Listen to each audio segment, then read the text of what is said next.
Hi friend, good evening. This is Ravi and you watching my A to Z study. दोस्तों, discuss करेंगे learning disability यानी कि अधिगम अक्षमता। दोस्तों, झारखंड टेट में एक क्वेश्चंस रहेगा ही इस यूनिट से। और आज तक ऐसा कोई टीचिंग एग्जाम नहीं है जहां पे इस चैप्टर से क्वेश्चंस ना आया हो। बिल्कुल स्किप मत कीजिए, ध्यान से सुनिए कंप्लीट वीडियो को। 100% आपका कॉन्सेप्ट क्लियर हो जाएगा। और आशा करता हूं कि इस चैप्टर को लेके आपको कोई दूसरा वीडियो देखने का जरूरत नहीं है आज अगर आप इसको कंप्लीट देख लोगे। तो डिस्कस करते हैं। सबसे पहले लर्निंग क्या होता है। लर्निंग मतलब हम लोग जानते हैं कि अधिगम, कुछ भी चीज को सीखना। अब आ रहा है यहाँ पे डिसेबिलिटी, मतलब अक्षमता। उस अधिगम को, उस लर्निंग को हम लोग जब नहीं कंप्लीट नहीं सीख पाते हैं, उस अधिगम को जब हम लोग कंप्लीट नहीं कर पाते हैं, उसी को हम लोग बोलते हैं लर्निंग डिसेबिलिटी। अब अधिगम इनकम्प्लीट होने का पीछे बहुत सारा रीजन रहता है। वो मे बी हेरिडिटी, उसका जेनेटिक प्रॉब्लम हो, मे बी एटमोस्फेरिक प्रॉब्लम हो। बहुत सारा कॉज रहता है लर्निंग डिसेबिलिटी के ऊपर में, जिसके बारे में हम लोग नेक्स्ट क्लास में डिस्कस करेंगे। आज हम लोग डिस्कस करेंगे टाइप ऑफ लर्निंग डिसेबिलिटी, कितना टाइप्स का होता है अधिगम अक्षमता। ठीक है, तो पहला टाइप जो है इसका, ये है आपका डिस्लेसिया। ठीक है, पढ़ने से संबंधित कठिनाई। डिस्लेसिया का मतलब होता है कि बच्चा जब पढ़ता है तो उसको सही तरीके से नहीं पढ़ पाता है। मतलब अगर मान लीजिए फॉर एन एग्जांपल मैं बता रहा हूं कि लिखा हुआ है 100 SAW, तो बच्चा उसको पढ़ेगा वच, WAS, मतलब उल्टा से पढ़ेगा। बी को पढ़ेगा डी। तो ये एक तरफ से बीमारी है, लेकिन डायरेक्टली हम लोग इसको डिजीज नहीं कह सकते हैं। ये अक्षमता है, वो कंप्लीट नहीं कर पा रहा है उसका अधिगम को। ठीक है, जिसको हम लोग डिस्लेक्सिया बोलते हैं। नेक्स्ट है इसका डिसग्राफिया। ठीक है, इसको याद रखने का एक अच्छा फॉर्मूला है आपका ग्राफिया। देखिए, ये है आपका ग्राफ। ग्राफ का मतलब होता है कुछ भी राइटिंग का। ठीक है ना। तो डिस्ग्राफिया किसको बोलते हैं? लिखित संबंधित कठिनाई। जब बच्चा कुछ भी चीज को लिखता है और उसमें उसको अगर बाधित आता है, उसको सही से नहीं लिख पाता है, तो उसको हम लोग डिस्ग्राफिया बोलते हैं। जैसे देखिए, एक बच्चा क्या कर रहा है, लिख रहा है 100। ठीक है, SAW लिख रहा है 100। वो दिमाग में सोच रहा है कि मैं लिख रहा हूं 100, बट वो फिजिकली लिख रहा है उल्टा WAS। ठीक है ना। जो चीज तो यहाँ पे हम बोले, जब पढ़ते समय बच्चा सोच रहा है कि मैं पढ़ रहा हूं 100, लेकिन वो फिजिकली क्या पढ़ रहा है, उसका उल्टा पढ़ रहा है। बी को डी पढ़ता है, 100 को, मतलब कुछ भी वर्ड का ना वो उल्टा पढ़ता है। सेम चीज है, same thing is happening in this case also, कि डिस्ग्राफिया किसको हम लोग बोलते हैं? जब बच्चा कुछ चीज लिख रहा है और उसको वो सही के जगह में जब उसका उल्टा लिखता है, उस उस सिचुएशंस को, उस टाइप का बच्चे को हम लोग बोलते हैं डिस्ग्राफिया। ठीक है, आशा करता हूं ये दोनों चीज आप समझ गए होंगे। अभी हम लोग आते हैं इसका नेक्स्ट, डिसकैलकुलिया।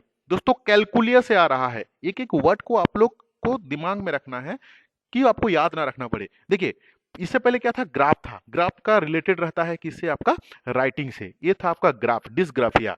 ठीक है ना। तो लिखित से था, मतलब लिखित संबंधित, राइटिंग रिलेटेड टू राइटिंग है ये। और ये जो है अपना आपका डिसकैलकुलिया, कैलकुलियर मतलब कैलकुलेशन से रिलेटेड है।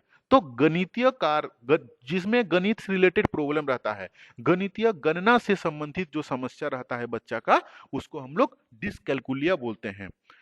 एक एक एक टर्मोलॉजी है, इसको आपको याद रखना है। और थोड़ा सा ही तो मैं आपको टेक्निक बता रहा हूँ। कैलकुलेट, कैलकुलेट कहाँ से रहता है? रिलेटेड टू आपका मैथ रहता है, कैलकुलेशन रहता है। तो डिसकैलकुलिया जो रहता है आपका, वो गणित गणना से संबंधित समस्या को हम लोग डिसकैलकुलिया बोलते हैं। ठीक है, अभी हम लोग आते हैं डिसमोरफिया। ठीक है, डिसमोरफिया मतलब क्या होता है? भ्रम। बच्चा एक चीज को देखता है, थोड़ी देर बाद वो भ्रमित हो जाता है कि क्या जो चीज हम देखें ये वही है क्या। भ्रम वाली स्थिति, जिसको हम लोग डिसमोराफिया बोलते हैं। मोराफिया, इसीलिए मैं मोर का एग्जांपल लिया हूं। डिसमोराफिया, क्या आपको याद रहे, अगर बच्चा पहले मोर को देखता है, फिर उसके बाद मुर्गी, मतलब मुर्गी को देखता है, तो कंफ्यूज हो जाता है कि कौन सा मोर है कौन सा मुर्गी है। ठीक है, इसीलिए हम इसको रखें आपका मोर का एग्जाम्पल हम इसीलिए लिए हैं कि आपको याद रहे। डिसमोरफिया, मोर से आ रहा है मोर। ठीक है, डिसमोरफिया का मतलब होता है भ्रम वाली स्थिति। एक बच्चा एक चीज को देखने के बाद थोड़ी देर बाद वो भ्रमित हो जाता है कि क्या ये वही चीज है, कुछ कुछ बच्चा कुछ एग्जाम्पल देखा, कुछ पक्षी को देखा, थोड़ी देर बाद वो भूल जाएगा, थोड़ी देर सोचे क्या यार ये वही पक्षी था क्या जिसको हमने देखे हैं, तो वो कंफ्यूज हो जाता है, भ्रमित हो जाता है, दूसरा चीज को बोलता है कि हाँ इसी को हम देखे थे, लेकिन फिजिकली उसको नहीं देखा होगा। जैसे पहले अगर मोर को देखेगा उसके बाद वो मुर्गी को देखेगा तो कंफ्यूज हो जाएगा कि कौन सा मोर है कौन सा मुर्गी है। इसको हम लोग डिसमोरफिया बोलते हैं। दोस्तों लाइक और कमेंट आपका चाहिए, ठीक है। नेक्स्ट है आपका, तो इसमें से सबसे इंपॉर्टेंट जो चीज है ना वो है आपका डिस्लेक्सिया, दूसरा है आपका डिस्ग्राफिया और तीसरा है आपका डिस्कैल्कुलिया, जहां से इन जनरली क्वेश्चंस आता ही है। इसके अलावा भी है और दो, एक वो आपका डिसमोरफिया जो भ्रम स्थिति पैदा पैदा करता है, और लास्ट वन इज द ये है आपका डिस्फेजिया, जिसमें बोलने से संबंधित बच्चा का समस्या रहता है।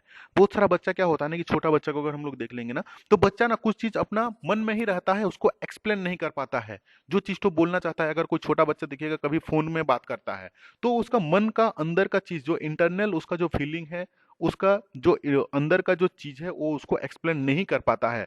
Many times it happens right ना, तो उसको हम लोग डिस्फेसिया बोलते हैं, ठीक है। जैसे एक बच्चा जो है वो कंफ्यूज है खुद कि क्या मैं जो बोल रहा हूं वो जो चीज मन का बात उसको एक्सप्लेन नहीं कर पाता है, सीधा सा बात है, उसी को हम लोग बोलते हैं बोलने से संबंधित समस्या, ठीक है।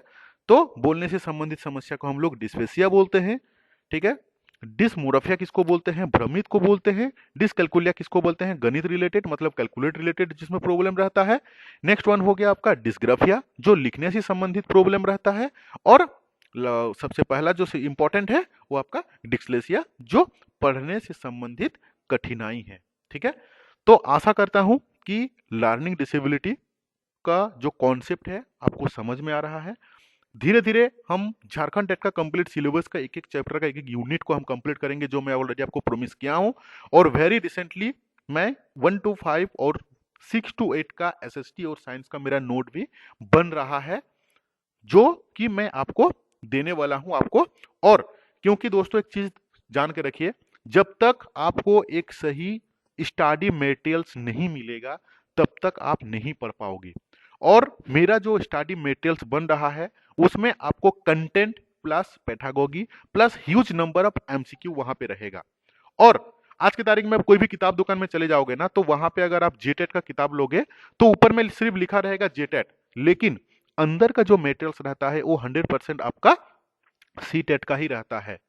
और मैं जो आपको स्टडी मटेरियल्स दे रहा हूं वो कंप्लीटली जेटेट 2016 का ही सिलेबस के अकॉर्डिंगली हम बना रहे हैं, कि कल के तारीख में जब हम लोग के पास में नया सिलेबस आएगा उसमें मोस्ट प्रोबेबिलिटी 2 से 3 या तो 1 से 2 चैप्टर एडिशनल ऐड होने वाला है, या तो वहां से रिमूव होगा।